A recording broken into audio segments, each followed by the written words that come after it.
Hello and welcome. I am Ladi Akiri-Doluale. Tonight, Senate asks secession agitators to tread with caution, vows to defend the country's unity as 8th Assembly marks second anniversary.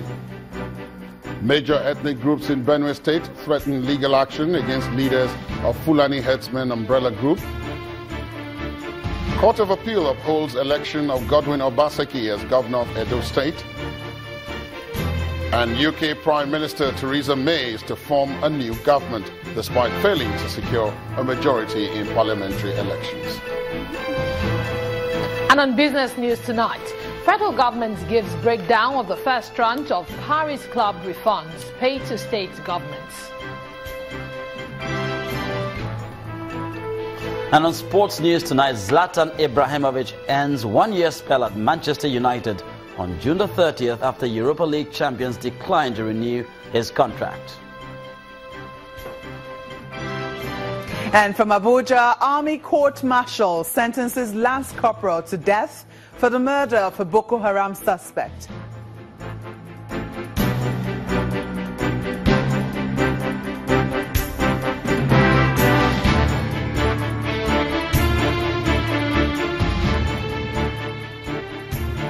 We start off tonight from the nation's capital, Abuja, with a warning from the Senate to those calling for Nigeria's breakup along ethnic lines.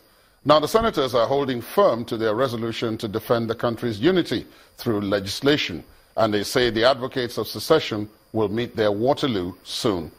The warning formed the thrust of discussion at Friday's session, specially set aside to mark the second anniversary of the 8th Assembly.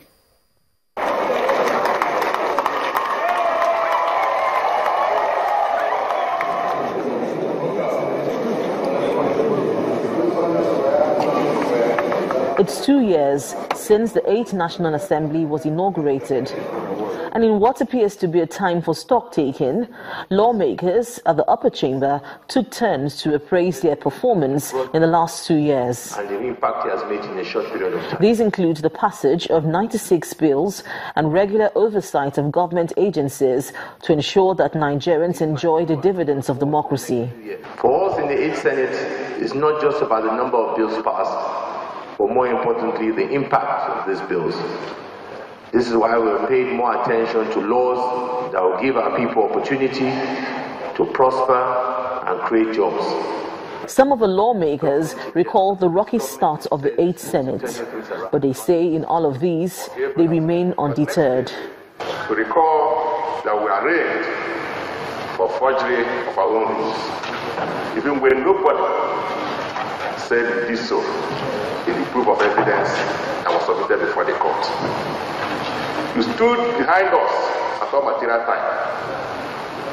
Our constituents came from everywhere. The civil society stood by us. And then came a stern warning to those calling for a secession in the country. This country is befriended with secessionist crisis from the southeastern part of Nigeria and a settlement from the north by anarchists and ultra-conservative nationalists. This Senate must make a clear statement that the unity of this country is uncompromisable, and we are determined to remain one, and we must remain one. While 96 bills may have been passed by the Senate, several others are still pending. Nigerians will be watching to see how well the Senate will do in passing the pending bills that would have a positive impact on the lives of the ordinary Nigerian. Meanwhile, in the House of Representatives, the lawmakers chose to mark their 2 years in office with some stock-taking. A professor of law, Professor Joash Amukbiton, who delivered a lecture at the event, scored the House high for considering over 1,000 bills within the period. He also encouraged the lawmakers to make sure their legislation impacts on the citizens positively. Our National Assembly correspondent, Lanre Lasisi, has the report. Guests and lawmakers arriving for a special plenary session to mark the second-year anniversary of the 8th House of Representatives. In attendance are wives and spouses of lawmakers, former presiding officers, serving senators, and the clerk of the National Assembly. Distinguished ladies and gentlemen. Welcoming them, the Speaker says it is time to appraise the performance of the House, and he gives his own appraisal. It is important to ask ourselves some hard questions. Are we patriotic or partisan? I'll answer the above poses with qualifications. Yes, we have done reasonably well in most of the indices indicated. He says the House has considered 1,064 bills, out of which 126 have been passed by the House, with the rest at various stages of consideration. Some guests give their assessment, verdict, and suggestions going forward. The House of Representatives that has spent only 2 years and has introduced about 1,055 bills must be commended. How do we translate that to the good of Nigerian people? You fight in the open, you spill on one another in the press, you take decisions that are not in tandem with public mood, and some members throw irresponsible tantrums on the social media. I think and believe that it is demeaning for members of this honorable House to be seen meeting in any MDA's office for the purpose of oversight. Any MDA that has to explain anything must be invited to this place. For the legislators, these last 2 years have been a time of keeping their promise to Nigerians. They admit, however, that there is room for improvement. Lanre Lasese, Channels Television News. Nigeria is better together, though it needs to reassess its federal system. Those are the words of Professor Richard Joseph, an American expert in political science. Professor Joseph gave a lecture on the theme of the federal structure of Nigeria and the question of better governance at the University of Lagos. Our political correspondent, Seun Okinbaloye, reports.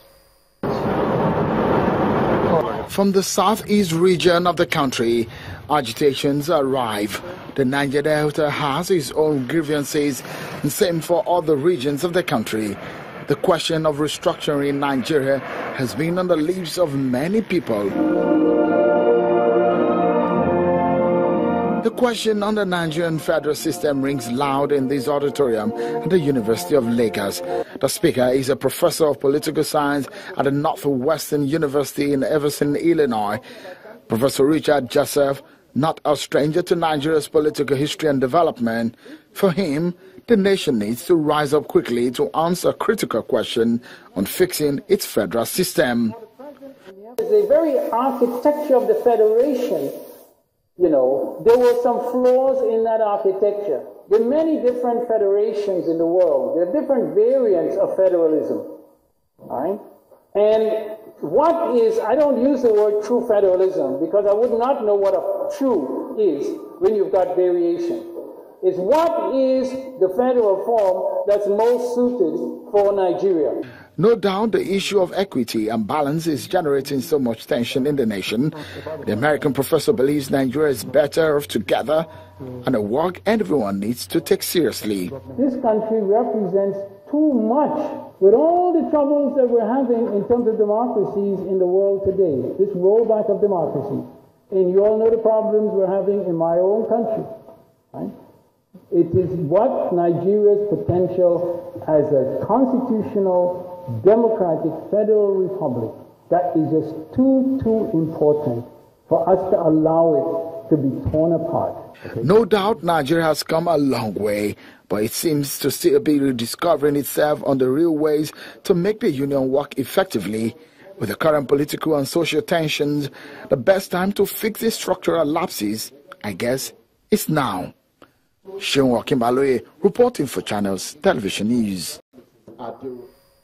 The three major ethnic groups in Benue State, the Tiv, Idoma and Igede, have threatened legal action against the leadership of the Miyetti Allah Cattle Breeders Association if the federal government fails to heed the call by the Benue State government to prosecute them for inciting violence in the state. The groups, led by the President General Mzu Tiv, Mr. Edward Ujege, made the call in Makurdi following the statement credited to Mr. Saleh Al-Hassan on May the 31st, directing his group to mobilize and resist the open grazing prohibition law of 2017. Herdsmen attacks on Benue communities have become a major problem to communal and peaceful coexistence in the last 6 years, with public schools, churches, and homes destroyed. To address this problem, Benue State Governor Samuel Ortom signed the Open Grazing Prohibition Bill in May 2017. This prompted the leadership of Mieti Allah Hautahore to threaten civil disobedience, but the joint socio-cultural group of Benue ethnic groups says it has resolved to drag Mieti Allah to court if the federal government fails to prosecute them for inciting violence. The Mzouti, the Idoma National Forum, and the Omigede strongly call on the acting president of the Federal Republic of Nigeria, Professor Yemi Osibanjo, to immediately order the arrest of the president of Mieti Allah, Abdullahi Bello, and the secretary Saleh Abd Al-Hassan, and charge them for inciting the herdsmen against the Benue state. The socio-cultural group also called on groups like Efenefere and Ohaneze to reject the regime of herdsmen violence and pressure the federal government to arrest violent herdsmen across the country.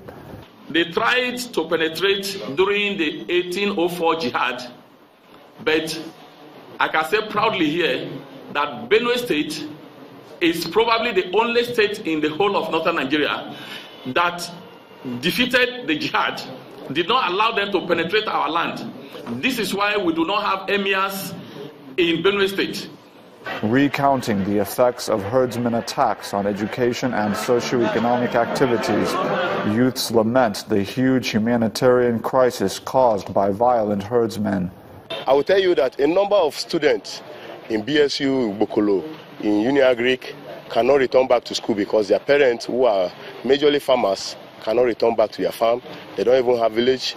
I just traveled to Okokolo last week for a burial. We did not even have a house to stay. We just buried the man and we left. If they look at the law very well, the law protects them. The law protects both parties so that you will be doing your business peacefully. The other person that is farming will be doing his own business peacefully. The police and other security agencies have so far failed to act on the request to arrest the leadership of Mieti Allah for threatening civil disobedience 8 days after the Benue State government made the call for peace and security. From Benue to Edo State, where the appeal court sitting in Benin City has validated the election of Governor Godwin Obaseki. The president of the five-man panel, Justice Monica Domba Manson, held that the appeal lacked merit because the election could not be validated on mere allegations. Attention once again turns to the Court of Appeal in Aduawa, Benin City, the Edo State capital, as it's set to deliver its ruling in the appeal filed by the governorship candidate of the People's Democratic Party, PDP, Usagi Iyamu, in the Edo 2016 governorship election, and his party, the PDP, against the judgment of the State Election Petition Tribunal, which affirms the victory of Governor Godwin Obaseki. Part of Pastor Iyamu's 41 grounds of appeal was for the appellate court to hold that the tribunal judges erred and truncated their right to fair hearing by the unequal treatment given to the cases of the parties, by first finding fault, discrediting, disbelieving, and dismissing their petition before considering it at all, and reviewing the testimonies of the witnesses of the respondents, and thus occasioning a miscarriage of justice. At exactly 9:36 a.m., the five-man appeal panel led by Justice Monica Domba Manson enters the courtroom to deliver its judgment. In the ruling, the court dismissed all the grounds for the appeal and went further to commend the tribunal for doing a very good job. Governor Obaseki, the winner by this verdict, reacts. It's always constant. The truth never changes. I won the elections. God has affirmed that I won the elections. Our ancestors have affirmed that I won the elections. The courts have now affirmed that I won the elections. So we have everything to be grateful to God for. The counsel to the parties in the case also have this to say. Of course, the tribunal deserves commendation as espoused by the lead counsel. The tribunal deserves commendation. They've done a very good job. And their job was affirmed. and commended by the appellate court. The entire judgment. You're not satisfied? No. What next? That's why we're waiting to collect copies of the judgment so that we can dissect it and go to Supreme Court. From the court premises, the winners take to the streets to celebrate their victory. But whether their sweet victory will be put to another test is a decision that is left for the appellants to make.